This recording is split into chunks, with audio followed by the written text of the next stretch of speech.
Di video kali ini kita kembali bahas anime bergenre magic, di mana karakter utamanya memiliki kekuatan sihir di atas rata-rata. Beberapa di antaranya bahkan memiliki energi sihir tak terbatas di dalam tubuhnya, sehingga menjadi sosok paling ditakuti sejak awal kedatangannya.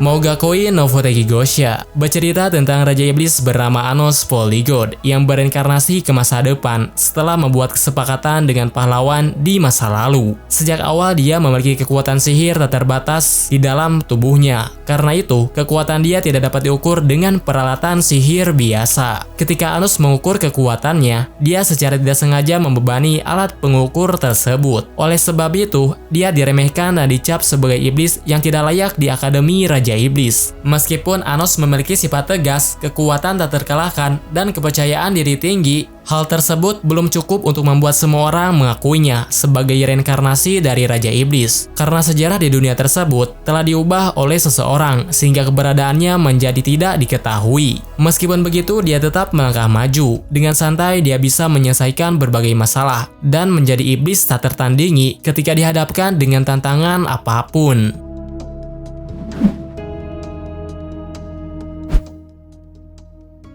Radiant.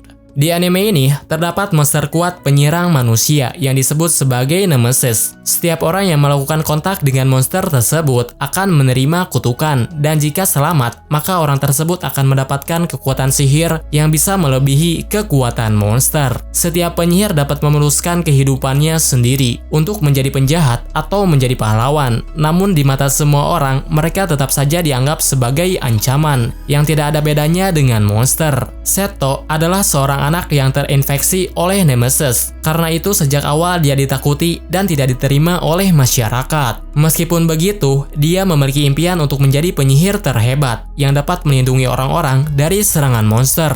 Setelah mengetahui keberadaan Radiant atau tempat monster berasal, Seto pun memulai perjalanan menuju Radiant untuk membasmi seluruh monster yang ditakuti oleh semua orang.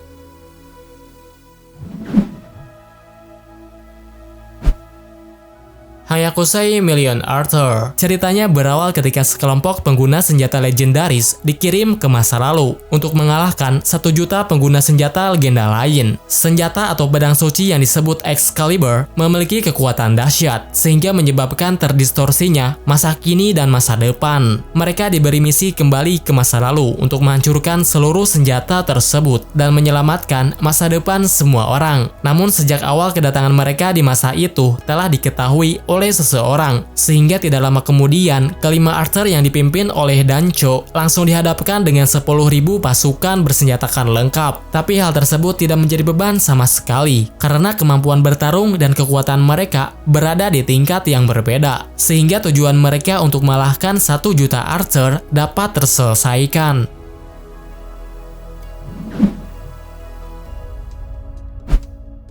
Overlord. Ainz All Gaunt atau lebih dikenal dengan nama Momonga merupakan seorang Guildmaster dalam game yang dimainkannya. Pada suatu ketika dia terjebak sendirian dalam dunia yang sama persis dengan game yang dia mainkan. Seluruh NPC dalam dunia tersebut menjadi hidup dan dapat berinteraksi dengannya seperti manusia pada umumnya. Oleh sebab itu dia pun bergegas mengumpulkan seluruh bawahannya untuk mencari informasi mengenai dunia baru yang ditempatinya. Di dunia tersebut dia menjadi Magic terkuat dan juga seorang penguasa di makam besar Nazarik. Momonga memiliki kekuatan sihir dahsyat serta kekuatan berpedang yang sangat hebat. Dia disebut-sebut sebagai makhluk terkuat dari seluruh rekannya di makam besar Nazarik. Dia juga memiliki bawahan hebat yang sangat menghormatinya sehingga dapat membantunya dalam situasi apapun.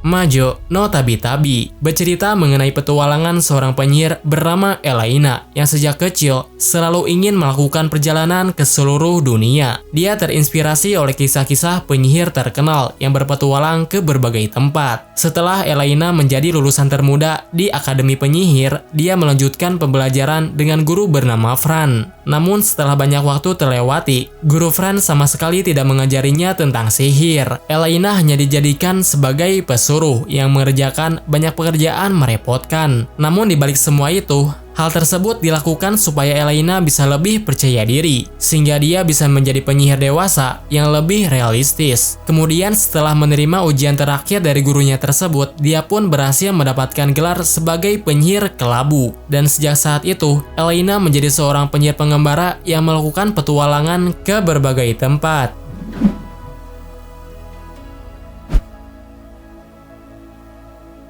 Yojo Senki bercerita mengenai seorang prajurit bernama Tanya yang merupakan reinkarnasi dari seorang pria di dunia modern. Sebagai prajurit muda, penampilannya memang terlihat biasa, namun ketika dia berada di medan perang, Tanya menjadi ancaman berbahaya karena kekejamannya dalam pertempuran bisa membuat lawannya menjadi tidak berdaya. Meskipun dia dinilai memiliki kemampuan rata-rata dalam perencanaan dan strategi, namun dia memiliki bakat khusus untuk analisis dan keterampilan berpikir kritis. Dengan dibekali bakat sihir dan kemampuan untuk berperang, kehadirannya telah mendorong kekaisaran menjadi salah satu negara paling kuat dalam sejarah umat manusia. Oleh sebab itu, dia menjadi sosok penting berpangkat tinggi yang mendapatkan banyak penghargaan.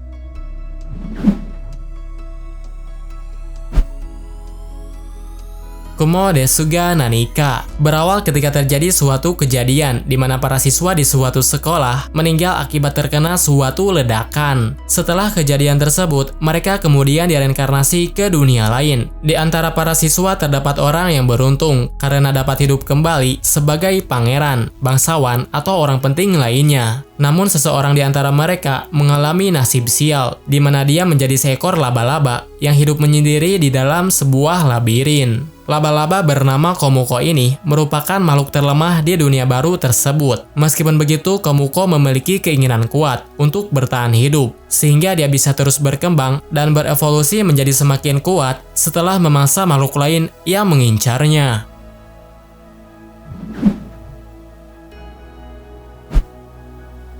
Zirokara Hajimaru Maho no Sho bercerita mengenai petualangan seorang penyihir yang ingin merebut kembali buku sihir miliknya dari pencuri. Ceritanya berawal ketika manusia setengah binatang bernama Yohei bertemu dengan seorang penyihir bernama Zero. Zero kemudian menawarkan untuk mengubahnya menjadi manusia jika dia bersedia membantunya mendapatkan kembali buku miliknya. Zero juga menjelaskan bahwa buku tersebut merupakan buku sihir buatannya yang akan sangat berbahaya jika berada di tangan orang yang salah. Yohei yang sejak awal ingin menjadi manusia seutuhnya kemudian menerima tawaran tersebut. Sehingga sejak saat itu, petualangan Zero untuk mencari buku sihir menjadi terlaksanakan. Dalam perjalanan, mereka bertemu dengan berbagai orang, dan salah satu di antara mereka ada seseorang yang tertarik untuk bergabung menjadi rekan Zero.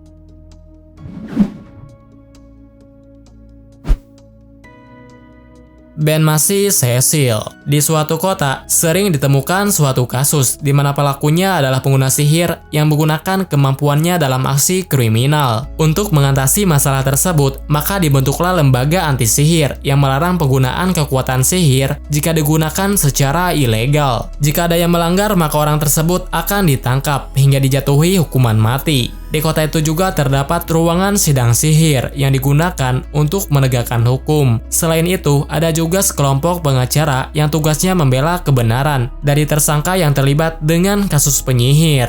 Di sana terdapat seorang perempuan bernama Cecil yang baru saja bergabung dengan kelompok pengacara penyihir. Sebagai salah satu anggota Benmashi termuda, dia memiliki semangat tinggi dalam menghadapi berbagai kasus. Sebagai penyihir, dia juga memiliki kemampuan hebat dan tidak dapat diremehkan.